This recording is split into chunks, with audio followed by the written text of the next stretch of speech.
শিল্পী সবার। শিল্পী কখনোই একজনের ব্যক্তিগত নয়। এই দেশে হচ্ছে যারা দিনের বিচারক তারা রাতের নায়ক। আমাদের এই মিডিয়ার ক্ষেত্রে অনেক বেশি স্যাক্রিফাইস করতে হয়, কজ আমরা প্রোডাক্টের মতো। একটা নিউ কামার যেভাবে আসবে, যে স্টেপগুলো তাদের পার করে আসতে হয়, অথবা আমরা এতটুকু কাজ করে, মানে আমি তো শিখছি, যদিও আমি মনে করি নিজেকে যে শেখার তো কোনো শেষ নাই, বাট এইটুকু জায়গায় আমার আসতে গিয়ে যা স্যান্ডেল ক্ষয় করতে হয়েছে বা যে পরিস্থিতির মোকাবেলাগুলো করতে হচ্ছে এখনো পর্যন্ত, তো সেখান থেকে মাঝে মধ্যে 2-1 মাস আমি নিজেই রেস্ট নিয়ে নিই যে হচ্ছে না, আমার দ্বারা হবে না, আমি করবো না আর।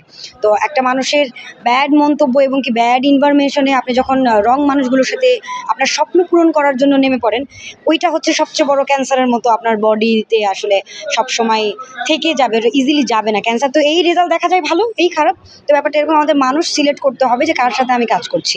একটু দেরি হবে, বাট বুঝে শুনে একটু শিখে এসে। রং পিপলের সাথে জড়িয়ে গেলে কি হয় যে আপনার পজিটিভ শক্তিটা হারিয়ে যাবে। পজিটিভ শক্তিটা আপনি হারিয়ে ফেলবেন, এটা আপনার জীবনে সব সময়ই দরকার, সব ক্ষেত্রেই দরকার। আসলে শুধু ডান্সের ক্ষেত্রেই না এবং মিডিয়াতে টিকে থাকার জন্যই না, লাইফে বেঁচে থাকতে গেলে আপনার পজিটিভ শক্তি থাকতে হবে। আর আমাদের সোসাইটিতে আসলে সমাজটা বানানো হয়েছে নিজের সুবিধার্থে ভোগ করার জন্য। তো এইরকম সমাজে এইরকম আসলে সবাইকে আমি বলছি না, আসলে কিছু কিছু জায়গায় আমি নিজে ব্যক্তিগতভাবে হেনস্থা হয়েছি, যার কারণে আমি এই কথাগুলো বলছি। তারা আমার ইন্টারভিউ দেখবে, অবশ্যই তারা বুঝছে যে আমি কেন বলতেছি। যে সমস্যাটা কি হয় যে এই দেশে হচ্ছে যারা দিনের বিচারক তারা রাতের নায়ক। তো এই ব্যাপারটা, যে ব্যাপারটা বন্ধ করতে হবে, তা না হলে সবার মেন্টালিটি তো এক না। আসলে অনেকে এত পরিশ্রম করার পরেও ভালো কোনো রেজাল্ট না আসলে দিন শেষে মনটা ভেঙে যায়। তো তারা বাসার মধ্যে নিজেকে গুটিয়ে নেয়, মাঝপথ থেকেই আসলে তারা চলে যায়। পরে আর আসলে সেলিব্রিটি হয়ে ওঠা হয় না। সেলিব্রিটিদের স্যাক্রিফাইসটা একটু ডিফারেন্ট লেভেলের হয়।